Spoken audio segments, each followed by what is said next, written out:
Nah, teman-teman sekalian, meminta maaf, ya, berjanji tidak akan mengulangi kesalahan adalah sebuah hal yang sangat indah. Hal yang sangat indah.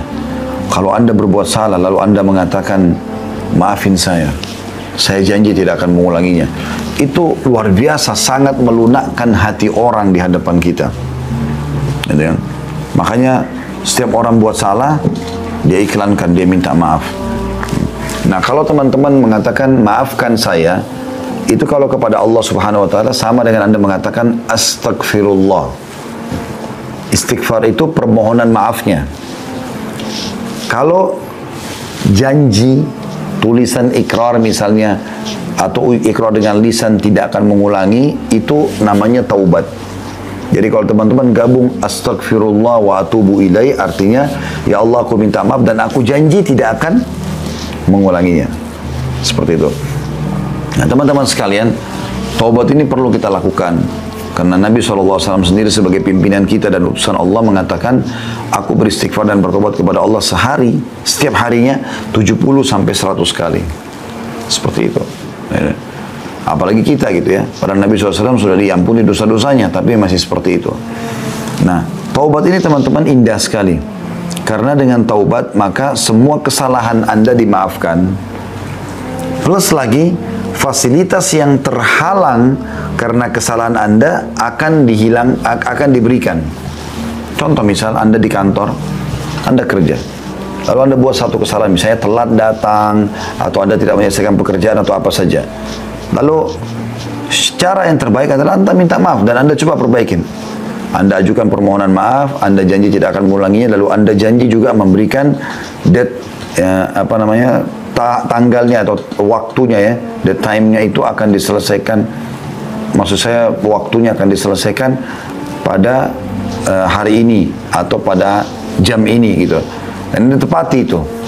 Maka saya yakin nanti perusahaan akan memaafkan kesalahan Anda dan akan mencairkan semua fasilitas atau memberikan fasilitas yang sudah dijanjikan.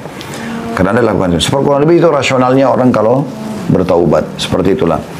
Allah Subhanahu wa taala memerintahkan kita teman-teman untuk selalu taubat. Ini adalah perintah dalam banyak ayat Al-Quran, gitu kan. Dalam surah An-Nur misalnya, ayat 31, dan bertobatlah kamu sekalian kepada Allah, hai orang-orang beriman, agar kamu beruntung. Wa tubu ilallahi jami'a ayyuhal mu'minun la'allakum tuflihun. Ya. Allah SWT menyuruh itu. Kemudian juga dalam surah At-Tahrim ayat 8 juga begitu. Hai orang beriman, bertobatlah kepada Allah dengan taubat yang ikhlas. Ya. Alladzina amanu tubu ilallahi taubatan nasuha. Jadi kan? Dan cukup banyak ayat Al-Quran yang membahas masalah itu. Begitu juga perkataan Nabi Nuh alaihissalam kepada kaumnya. Wa qul istaghfiru rabbakum innahu kana ghaffara. Dan Nuh pun berkata kepada kaumnya, mohon ampunlah kepada Tuhan kalian karena dia Maha Pengampun. Manfaatnya apa? Yursilis sama alaikum midrara. Maka dia akan turunkan dari langit air yang deras, maksudnya rezeki. Ya. Karena kalau hujan turun dari langit, maka secara otomatis akan hidup tumbuh-tumbuhan, hidup hewan-hewan, manusia pun bisa hidup dari situ. Semuanya bisa bergerak dengan adanya air. Wa yumditkum bi amwalin wa banin. Dan dia akan memberikan tambahan keturunan dan harta buat kalian. Makanya pernah teman-teman sekalian, ada orang yang datang kepada Hasan Basri rahimahullah, 3 orang. 3-tiganya punya masalah nih. Yang satu datang mengatakan, wahai imam. Imam itu kalau kita kiai di Indonesia ya. Saya sudah lama sakit, tidak pernah sembuh. Sudah berobat sana sini, tabib ini, tabib itu, tapi belum sembuh. Apa saran Anda? Kata Hasan Basri, istighfar dan bertobat kepada Allah. Tapi yang benar, yang nasuha, yang tulus kepada Allah. Orang itu pulang. Masuk orang kedua.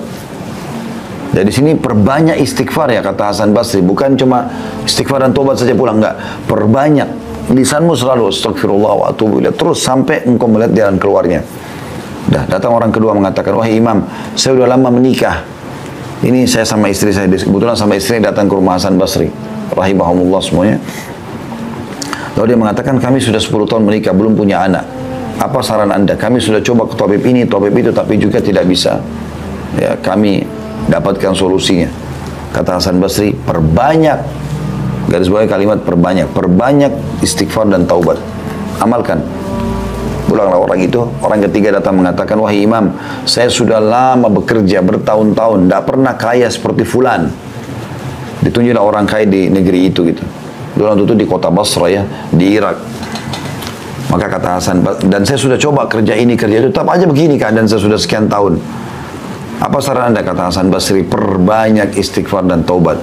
Waktu pulang tiga orang ini berkata pada saat itu, teman-teman sekalian, murid-murid Hasan Basri, ada dalam atharnya dikatakan istrinya bertanya, kenapa anda cuma menyuruh istighfar dan taubat padahal orang-orang ini mungkin butuh sesuatu yang lain gitu.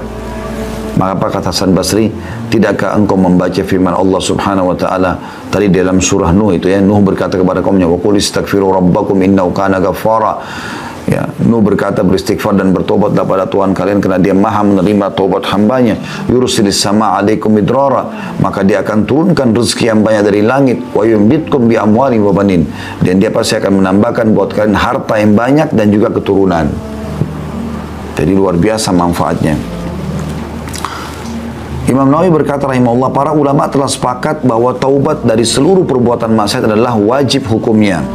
Wajib dilakukan dengan segera dan tidak boleh ditunda, apakah itu dosa kecil atau dosa besar. Ya, cuma bedanya teman-teman sekalian, kalau dosa kecil itu bisa diampuni dengan sholat, dengan wudu, ya.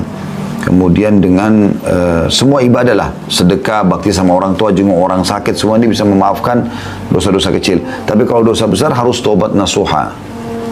Artinya betul-betul kembali kepada Allah dengan tulus dan ikhlas. Imam Nawawi mengatakan syaratnya 3. Meninggalkan dosa itu seketika. Lagi zina berhenti, lagi riba berhenti, lagi bohong berhenti. Kemudian yang kedua menyesali. Dan yang ketiga berjanji kepada Allah tidak akan mengulanginya. Subhanallah, ini tidak sulit ya. Karena meninggalkan dosa itu bisa kita kerjakan setiap saat.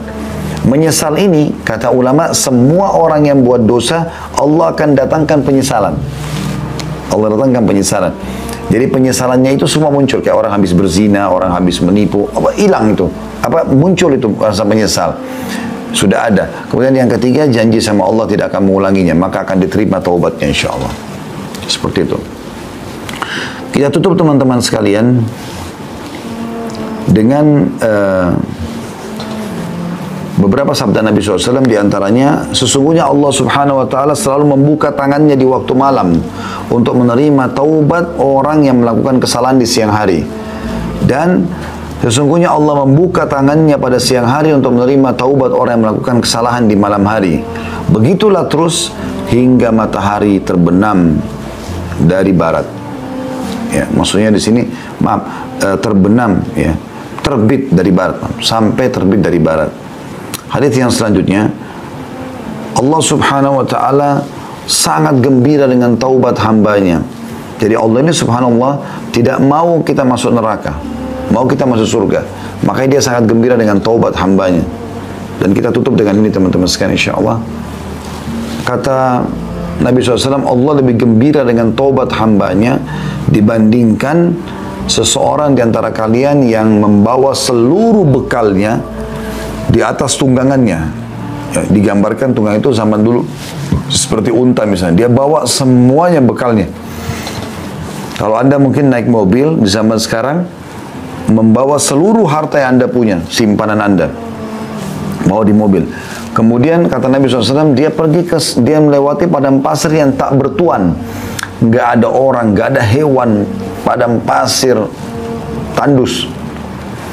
Dia jalan, kemudian dia capek, dia istirahat di bawah sebuah pohon. Pohon itu pun bukan pohon yang rindang. Kemudian dia tertidur, waktu dia bangun, dia tidak menemukan untanya sama bekalnya, hilang. Lalu dia keliling-keliling mencari, tidak ketemu. Pada saat dia sudah putus asa, dia pun berkata pada dirinya sendiri, saya akan kembali ke pohon yang tadi saya tidur, ya, dan saya berharap pada saat saya bangun sudah mati. Maka Nabi SAW mengatakan dia pun kembali ke pohon itu, lalu dia tidur, ternyata pada saat dia bangun, dia temukan untanya sama bekalnya semua ada di depannya. Bagaimana gembiranya orang ini karena dia bisa melanjutkan kehidupan. Allah lebih gembira dengan taubat hambanya dibandingkan orang seperti ini.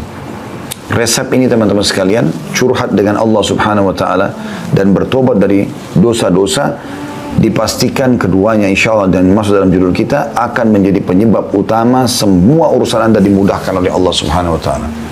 Allahu a'lam.